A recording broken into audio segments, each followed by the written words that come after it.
Jacque Vaughn will be the interim head coach, replacing Steve Nash. Oh boy, so Steve Nash is already fired. Wow, on a game day, 7 games in. Yeah, something tells me he didn't do a good job. Steve Nash, 2 full seasons, and then 7 games into season number 3, out 94-67.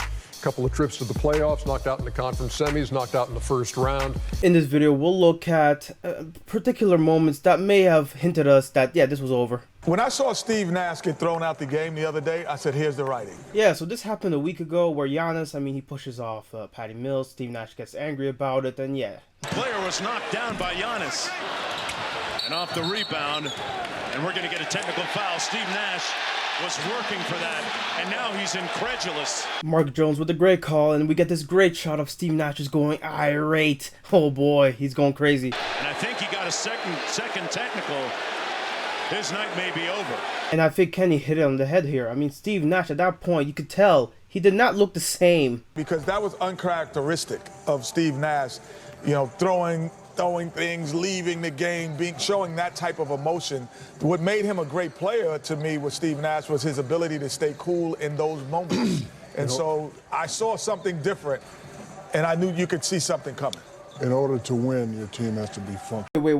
Wait. Did Shaq speak about Steve Nash and not even bring up the fact that he robbed him of his MVP? No, we didn't say He should be MVP. So he should be MVP. No, that's not it. No. He should be MVP. So the context here is that Embiid and Jokic, they're debating who's the MVP here. I don't care how many games he missed. Did Steve Nash win the MVP over you?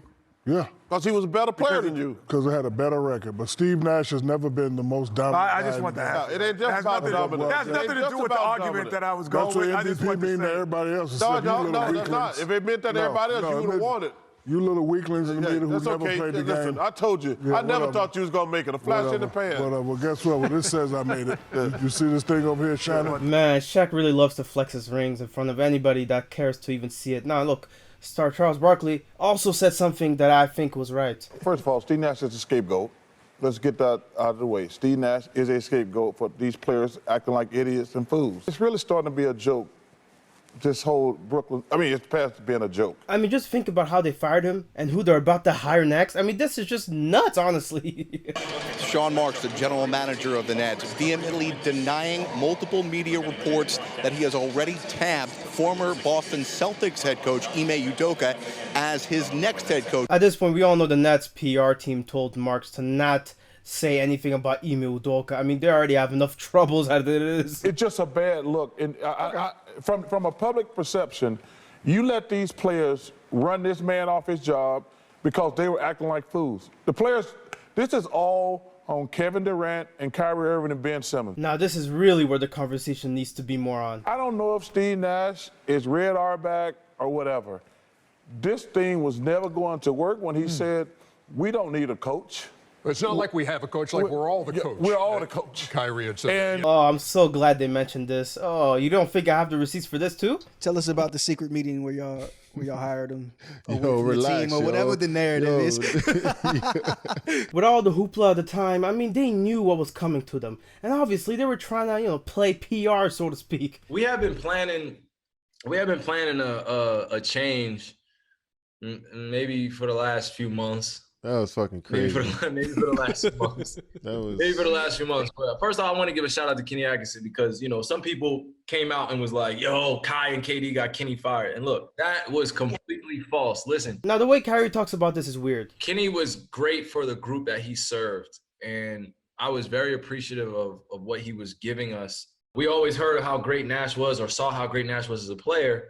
But also, when you get to know him as a person, you understand why he can coexist with us because we don't need somebody to come in and put their coaching philosophy on everything that we're doing and change up the wheel and, yo, you guys need to start doing this. And we start running on the first day of practice. It's just like, no. Man, how do Nets fans tolerate this nutcase, man? I need somebody that's going to understand that I am a human being first. I serve my community and where I come from first. And then basketball is something I come and do every single day because I love, and also I have the right ingredients and people around me to come in and do my job at a high level, and I know that they will hold me accountable to that level. There's no disrespect to Kenny or any other coaches I play with. It's just Steve coming in at this moment and then following up with putting together a great coaching core was going to make us more successful. Also, here's the quote Ernie and Chuck were referencing. He said I was the first person to call him Coach Nash, but I call him Steve. Steve is great. We've worked out one time in 2014, but it's grown as just a respectful relationship from afar. I saw him at the Hall of Fame 2 years ago, gave him a big hug, and now he's the head coach. You know, and I think it's also going to change the way we see coaches. I don't really see us having a head coach. You know what I mean? Like KD could be a head coach. I could be a head coach. Jacque Vaughn could do it one day. It's a collaborative effort, I think, on our part. Do you know how ridiculously arrogant you have to be to say such stupid words? That's the word right there. When I seen the hire, that's the word I thought of. Like, this is a collaborative team at this point. Now you may be confused as to why it happened after a win against the Pacers. And even with a win last night against Indiana where they blew a 24-point lead, had to hold on at the end. I think the fact that this team had struggled so much defensively, 29th in the league going into last night, that this was becoming an inevitability. And I think many thought, Steve Nash should have never been the coach. Do you believe it's fair for Nash to be out as the Nets head coach? Well, you're asking the wrong person that question because I was a person that never believed that Steve Nash deserved the job to begin with. An incredibly nice guy, an incredibly accomplished basketball player, but has never coached on any level. An incredibly nice guy, class personified. There's nothing negative to say about the man as a person or even as a basketball. Oh my gosh, Stephen A. He always does this. He always tries to compliment people. And so the fact that he was given the job to begin with was something, as you recall, Molly, I lamented from the day that he was hired. So let's look at what Stephen A. said in 2020 about the hire. This is one of the toughest positions that I've ever had to take and in my career on First Take. And here is why. You already know with that opening, he's going to say something crazy. I want to first state that Steve Nash has no coaching experience. But if you talk about an outlier, an individual that is just special on so many levels, it is Steve Nash. Not just as a player, but his mentorship to some degree with Steph Curry. The brothers that he has looked out for and supported. When Quentin Richardson was his teammate and he took money. I'm telling you right now, he always does this. This play to make sure Quentin Richardson got paid. When he had his man Steven Jackson, his former teammate, his teammate at the time, lived with him and took him in and looked out for him. The respect that he has around the league, his smarts, his intelligence, his basketball IQ. Steve Nash is a sensational dude. And if anybody deserves this opportunity, absent the experience that obviously he has as a coach, it is him. It happened to Steve Kerr, who had never coached on any level before, but he took over Golden State and look at the job that he's done. Steve Nash is widely respected and loved by a whole bunch of people in the NBA, black, white, and beyond. Congratulations to him. He deserves it. I get it. But this ain't about him, what I'm about to say. Then why'd you say all that crap about... Oh, come on. Ladies and gentlemen, there's no way around this. This is white privilege. This does not happen for a black man. No experience whatsoever on any level as a coach, and you get the Brooklyn Nets job? At face glance, I do understand the principle. I mean, yeah, white people do benefit inherently from the system that's built. Now, the problem with this is Mark Jackson and Magic Johnson and Doc Rivers didn't have experience also when they coached. But to be a coach, particularly one with zero experience on any level coaching, you've got to be in an ideal situation. And Kyrie Irving is not an ideal situation. As spectacular as he is as a talent that we all know, a superstar talent, absolutely box office, worthy of $50 million a year if you only took into account his on-court performances. We all know that's not what comes with Kyrie Irving. There's always going to be something. Man, no more Stephen A. I'm tired of this guy, man. He just talks all over.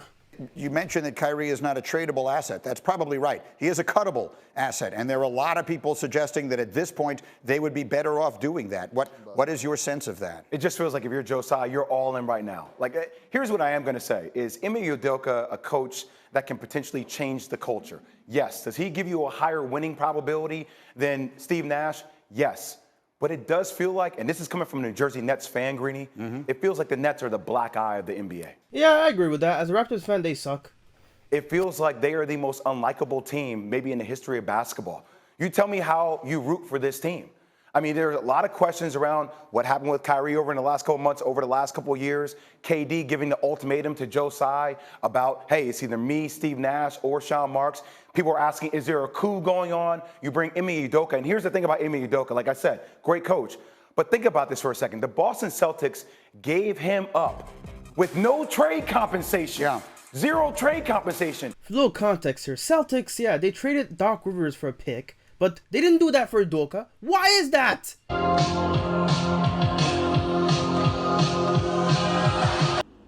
Yo, how I work this has some nice dance moves. But let's focus on JJ Redick. He said something that I agree with. The reason that the Brooklyn Nets were so attractive to Kevin Durant and to Kyrie Irving was because of that culture and because of that young depth. Jared Allen, another example of that. And they have spent the last 3 seasons helping to dismantle that culture, helping to dismantle that depth. They wasted $10 million on DeAndre Jordan. That $10 million could have been used for a useful player. They insisted that DeAndre... Oh my God, that's savage. I love it. I fucking love it, JJ. Keep it going. Keep it going. They insisted that DeAndre play over Jared Allen. Jared Allen is an all-star right now. So yes, they shoulder some of the blame, but shouldn't some of the blame be on the Nets organization? Yeah, a little bit of the blame. Yeah, I agree with that. They let this go on, but we don't talk enough about the players' side of it. It's just annoying. Marcus Spears last year used the word capitulate. I'm going to steal that word. We have seen it time and time and time again, the Nets organization capitulate to Kevin Durant and Kyrie Irving. Oh my God, is he about to say it? And look, I get blamed all the time for being too pro-player. I'm a fan of the player empowerment era. I stand for players. But there is a danger in taking it too far, and this is a great example of it. What has happened with the Nets since they signed Kevin Durant and Kyrie Irving is a great example of player empowerment gone too far. Yes! He finally said it! I love it! Oh, yes, JJ! You are the best now. I now forever love you as an ESPN analyst. This is my favorite. Oh, I love this so much. Yeah. He's right, though. This is the problem with player empowerment. This is exactly what it's led us to. The problem, inevitably, is that it gets carried over, it gets abused by the players themselves. And look what the Nets at. They're a disaster. They're a mess of a franchise. And now they're trying to recover the pieces with Udoka coaching. I mean, what? Talk about a cry for help. Doesn't that already tell us this is not going to end well for the Nets?